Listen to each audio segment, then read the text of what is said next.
It's the basic fact that the resurrection of Jesus took place, and the resurrection actually is the only way of living again after death as taught in the Bible. Looking for some internal evidence really from the Bible to build up that case. And I suppose we could, to some extent, just say from the outset, well, you can be sure that Jesus was resurrected because that's what the Bible teaches, and the Bible is the Word of God. It is authentic, it's a reliable source of information, it's true. But obviously we want to look a bit further than that. We hope to delve a bit closer and see, as we say, that resurrection generally is the only way of living again, and that see some internal evidence as to why that is the case, so that we can be sure that Jesus was definitely resurrected. So before we specifically look at Jesus, what we want to do first is to just establish that this fact that resurrection is the only means of living after death as taught in the Bible, whether that's the Old Testament or the New Testament. To see that both the Old and the New Testament scriptures support resurrection. And so we're going to look in the Old Testament at a case study. We're just going to look very briefly at a case study of David, and then just again very briefly just see that what David believed concerning resurrection is consistent throughout the Old Testament. And then also just a quick case study in the New Testament, looking at the case of Lazarus, and then also just to say that it's consistent, that's consistent teaching in the New Testament. And then we'll move on specifically to Jesus. So the case study of David, we've just tried to put a table together there just to try and demonstrate this. Hopefully you can read it. But David is a prominent example in the Old Testament. He was the king of Israel. So let's just look at some of the things that he wrote and some things that were written about him. We've just read some of them in Acts chapter 2 from that reading, haven't we? And the fact that he believed in resurrection. So Psalm 6, the first quote we've got on there, which is written by David, that he said, "In death there is no remembrance of thee, in the grave who shall give thee thanks?" There's no reward in death, in the grave. That was David's view, his belief. And he went on, Psalm 13, verse 3, "Consider and hear me, O Lord my God, lighten mine eyes, lest I sleep the sleep of death." To David, death was a sleep. That's what he understood death to be. And then we read in the historical account in the Bible, in the first book of Kings, chapter 2, of David, that when he died, it was described as a death. David slept with his fathers and was buried in the city of David. He slept with his fathers, and he remains in the sleep of death. And that's really one of the things that came out in this reading that we just took from Acts chapter 2, that the Apostle Peter was saying that the things that David wrote, things that he had said, that may have given the impression that he was going to be with Jesus after death. No, he was talking prophetically, because he understood that Jesus was going to be resurrected. That's what we've just read, isn't it? Agrees with Jesus' teaching that Jesus was the only person to be resurrected, and it was specifically, we just read that David is not ascended to the heavens, but he lived in hope of resurrection. And then in this passage in Hebrews chapter 11, David is mentioned in that chapter as one of many that received a good report through faith, but they received not the promise, God having provided some better thing for us, that they without us should not be made perfect. So faithful men and women, like David, never obtained what God promised them, but they would receive that inheritance, that promise, when the faithful of all ages receive it. No one would receive it first before others. They would all receive that promise together, which is the promise of resurrection. So that's very quickly a case study of David, just to understand and see that this Old Testament example, that if anything was looked for beyond death, it was resurrection. And then there's some other examples we've just quoted up here. So Abraham, another prominent figure of the Old Testament, he believed in resurrection. Hebrews 11, verse 17, or verse 19 tells us that. It's speaking about Abraham. He accounted that God was able to raise him up even from the dead. Of Moses as well. It said in Luke chapter 20 that the dead are raised, even Moses showed at the bush, Jesus said. In Isaiah 26 and verse 19, we see that he believed in resurrection. "Thy dead men shall live, together with my dead body shall they arise." And Daniel also just a few that we've picked out. Daniel 12 verse 2, that many of them that sleep in the dust of the earth shall awake, some to everlasting life. So it's a consistent message, a consistent teaching of the Bible. If there's a hope of living again after death, it's resurrection. And so maybe we can start to understand that if Jesus was going to live after death, it would be resurrection. We can rely upon that. But it's consistent in the New Testament as well. So this case study we've mentioned with Lazarus and Martha. Lazarus was a close friend of Jesus. Martha gave the news to Jesus that Lazarus was very sick and that Jesus was to come. But by the time Jesus came, got to their village and got to them, Lazarus was already dead. And the long and the short of it is the key part of the conversation is this verse 23, that Jesus saith unto her, Thy brother shall rise again. And Martha said unto him, I know that he shall rise again in the resurrection in the last day. So that was early Christian belief. It was a belief in life after death, resurrection at the last day. And it wasn't only Martha that believed it, but many others saw the things that Jesus did and they believed on him. John 11 verse 45. So they believed because they had good reason to. They had evidence, proof. They could see with their own eyes that resurrection had taken place in the case of Lazarus here. So hopefully, just very quickly, seeing that it's a consistent teaching of the Bible, that if there's a hope of life after death, it is resurrection. And when we come to the New Testament, we could put loads of verses on here. We've just put a couple from the Apostle Paul. We'll perhaps just read one of them. This one from Acts chapter 17. Paul taught, He hath appointed a day in which he will judge the world in righteousness.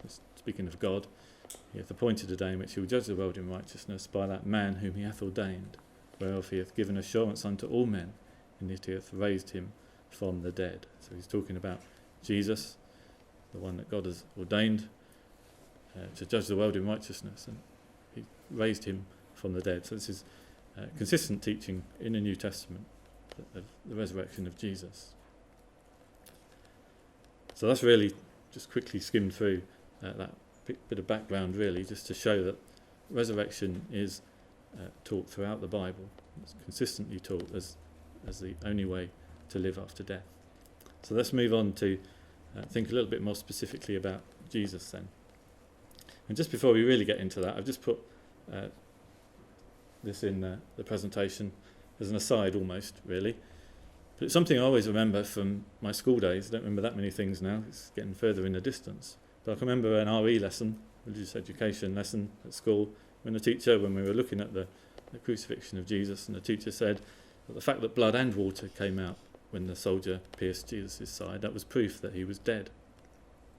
And so more recently, I'm sort of remembering that, I thought, I'm going to have a quick look into that. And as we can so easily these days with the internet, I found that apparently, yes, it's a medically proven fact that when the body is suspended, the weight of the body is suspended purely on the arms. Jesus might have had his feet pierced as well, but obviously there's only a certain length of time. That's all part of the inhumane death by crucifixion. That you try and bear your body on your feet or your arms, and eventually you have to on your arms, and that causes immense strain on the chest muscles, and they start to leak bodily fluids into the lungs without getting too much detail, which causes lung function to be lost, and it's known apparently medically as a pulmonary edema. And so it appears to be a fact that by the blood and water coming out from the side of Jesus, that it indicates that he was dead. And not only that, but perhaps also it just indicates, it's just an indication to us that we can have confidence that the gospel accounts are a very straightforward account, an eyewitness account of what happened. They might not have even understood why blood and water came out. That's why it was recorded. It was a strange thing. Or maybe the soldiers did that because they knew that if water came out, it meant the person being crucified was dead. One way or another, we know that it means that Jesus definitely died.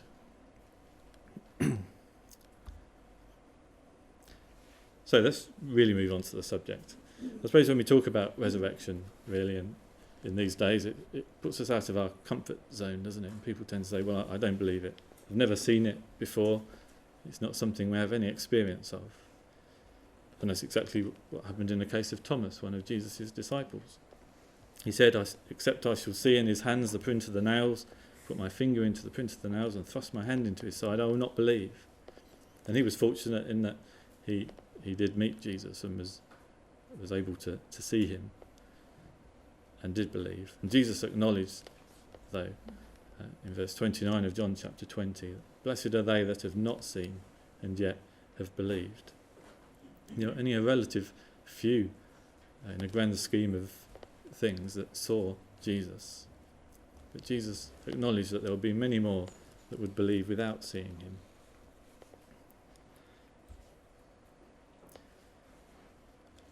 So how can we believe without seeing Jesus? Well, faith, of course, is required. But it's not blind faith. That's not what's required. It's not faith. It's not just believing it with no evidence, and that's really what we're wanting to look at a bit today. There's a well-known verse in the book of Hebrews, the first verse of chapter 11. Our faith is the substance of things hoped for, the evidence of things not seen. That's in the authorised version. If we put it into one of the more modern versions, faith is being sure of what we hope for, being convinced of what we do not see. And so we might ask the question, well, how can we be convinced of what we haven't seen for ourselves? And the only answer really is that we have to rely on the authority, on a very good authority, by hearing, by receiving something on very good authority. And that's what we have to rely on in the case of Jesus. We haven't seen the resurrected Jesus with our own eyes, but we have the next best thing. We have the witness, the evidence of those that did see him. And so what we're going to do really in the remainder of our talk is call upon three witnesses, really, that did see Jesus. It's actually a principle in the Bible. In Deuteronomy chapter 19 we find it. In verse 15, that at the mouth of two witnesses, or at the mouth of three witnesses, shall the matter be established. So we're going to look specifically at three people, three New Testament characters, and see what we can learn from them in connection with Jesus' resurrection. And can we be more sure that Jesus' resurrection took place because of the things that they did and they said? And the three that we're going to look at, we find mentioned in 1 Corinthians chapter 15. We've got the verses on the screen. 1 Corinthians 15, between verses 4 and 8. Just pick up in that verse on the screen there, that he, talking about Jesus, he was buried, he rose again the third day according to the scriptures, and that he was seen of Cephas. That's a reference to Peter. Cephas was another name that Jesus gave to Peter. He was seen of Peter, then of the 12. After that he was seen of above 500 brethren at once, of whom the greater part remain until this present, but some have fallen asleep. After that he was seen of James, then of all the apostles, and last of all he was seen of me also, Paul. So there's three named there, key, prominent characters of the New Testament: Peter, James and Paul. And they're the ones that we just want to think about for a few minutes this evening. So let's think about Peter first of all. What did Peter say about the resurrection of Jesus? Well, in Acts chapter 2 we took a reading from there, didn't we? But generally in that chapter we find Peter making a very public proclamation concerning the resurrected Jesus. It was an occasion, the day of Pentecost, one of the big feasts in Jerusalem, so there were Jews from all over the region assembled in Jerusalem, one of the busiest times of the year. And he makes this proclamation. It's probably only a few weeks after the resurrection of Jesus. Let's just read those words that we've picked out there. That Peter said unto them, unto this assembled crowd, this multitude, Jesus of Nazareth, ye have taken and by wicked hands have crucified and slain, whom God hath raised up. He, seeing this before, spake of the resurrection of Christ. This Jesus hath God raised up, whereof we are all witnesses. So we've just picked some of the key words out there, but that's the message that that Peter was getting across at this time, that very clearly announcing that Jesus had been resurrected. So that's what he said. We might just for a minute, it might seem a bit of a strange thing to say, but to think about, but what did Peter not say? What did he not do on this occasion? He didn't call forward any witnesses to Jesus' resurrection, did he? He didn't say Jesus has been resurrected and here are the women that came to the tomb and found the tomb empty and they will vouch for what I'm saying. There was nothing like that, because there were 500 plus eyewitnesses. We read that in passage in Corinthians, didn't we?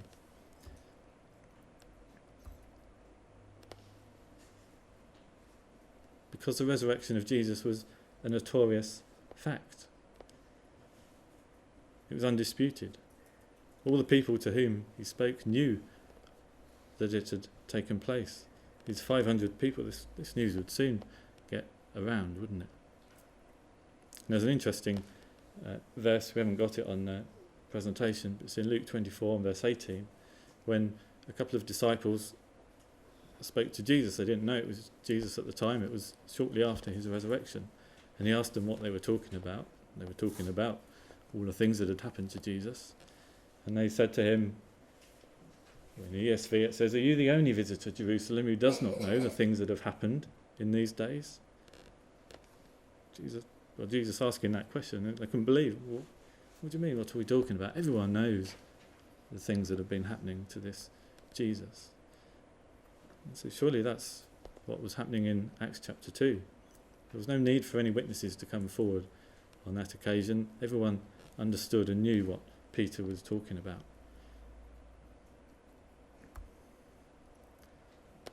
And it had this marvellous effect on 3,000 people in that crowd.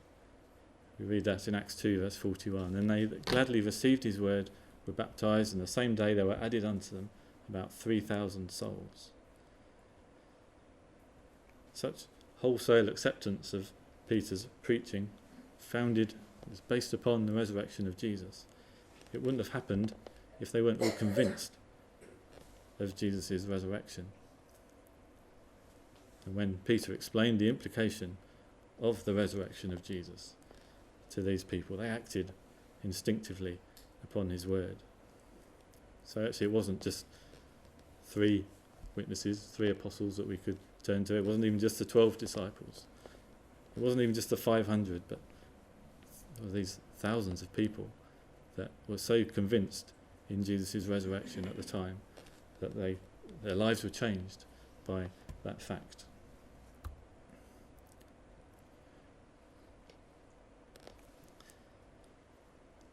We're just thinking still about Peter before we move on to the others.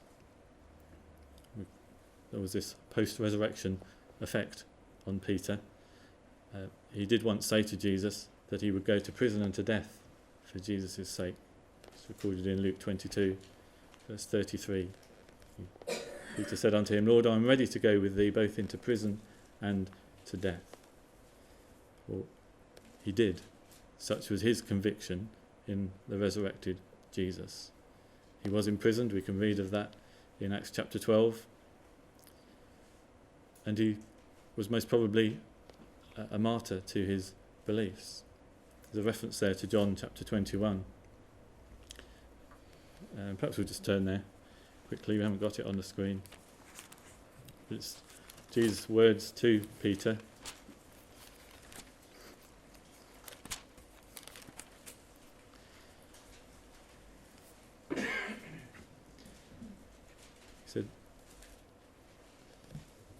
So Jesus said to Peter, Verily, verily, I say unto you, when thou wast young, thou girdest thyself and walkest whither thou wouldest. But when thou shalt be old, thou shalt stretch forth thy hands, and another shall gird thee, and carry thee whither thou wouldest not. This spake he, signifying by what death he should glorify God. And when he had spoken this, he saith unto him, Follow me. So it suggests that Peter would lose his freedom and be led against his will to some unpleasant death. And according to Christian tradition, Peter was crucified in Rome. So in the case of Peter, as an example, as a witness, he seemed to have been very sure in his conviction, his belief in the resurrected Jesus. Wouldn't have done all that he did and die for his beliefs, if that were not the case. And so let's move on to our other two witnesses, to James and Paul. They're in a similar category, that we might say they're impartial witnesses, or even hostile witnesses. And their witness, really, the power of their witness, is by considering where they came from and what they changed to and why. Because they were not always pro-Jesus, as it were.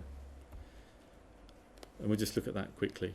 So we've just kind of summarised this, really. We haven't got time to look at all these passages. But so thinking of James first, and the situation before Jesus' resurrection, his relationship to his brother. This is James, the brother of Jesus. In Mark chapter 3 and verse 21, this isn't the ESV, but James's view of Jesus was that he was out of his mind. There's this occasion when his family heard what Jesus was doing at this certain time, and they went to find him, saying he's out of his mind. They certainly weren't his followers. And Jesus said himself, these words from Mark chapter 6 verse 4, that a prophet is honoured everywhere except in his own hometown and among his relatives and his own family. His own family were against him. They didn't recognise him for what he was. And John, in his gospel record, John 7 verse 5, clearly says that not even his own brothers believed in him.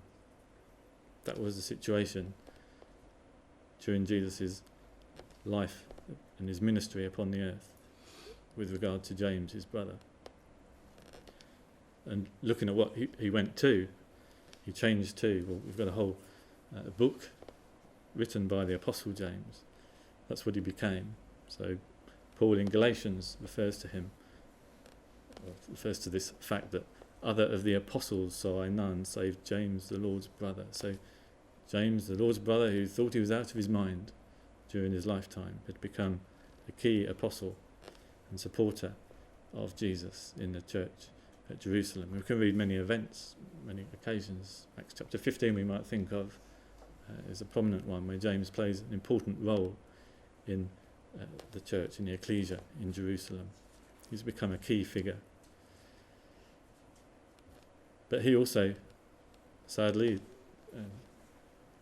Jewish history has it recorded, Josephus, for instance, he died for his beliefs. There's a short quotation we've got from the writings of Josephus, that James was brought before a Sanhedrin of judges, the brother of Jesus, who was called Christ, whose name was James, and some others. And when he had formed an accusation against them as breakers of the law, he delivered them to be stoned. There's different variations as to what exactly happened, but one of them is that he was thrown from the pinnacle of the temple. He wasn't dead, and so then he was stoned. But what a powerful witness, surely, to the fact that Jesus was resurrected. This man who lived, who was his brother, turned from thinking he was out of his mind, didn't believe in him, and turned to laying down his life for his belief in Jesus. Why was it? What was the pivotal point that caused this? Well, surely it was the fact that Jesus appeared to him after his resurrection. He'd seen his brother cruelly crucified, and yet afterwards, 3 or so days later, he had seen him alive. As is recorded by Paul in that chapter in 1 Corinthians 15. that he, Jesus, was buried and that he rose again the third day according to the scriptures. After that, he was seen of James. He's one of our key witnesses. He saw Jesus. That's surely the reason. It's because Jesus appeared to James alive after he had witnessed his death by crucifixion. That's why he's a key witness for us. That's why he led the life he did. He changed to an apostle and turned his life into one of devotion to Jesus and support for his teaching. And it's a similar story with Paul, but perhaps even more extreme. James just thought his brother was a bit crazy, didn't believe him. But Paul, as we may well know from our knowledge of the Bible, he was a ringleader of a great persecution of the Christian church after Jesus' death. We can read of it, Acts chapter 8 and verse 3, we've got the quote there.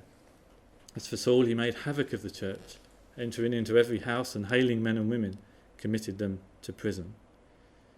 In Acts 22 and verse 19, we have Paul's own words, his own version of the terrible things he then later recognised he did.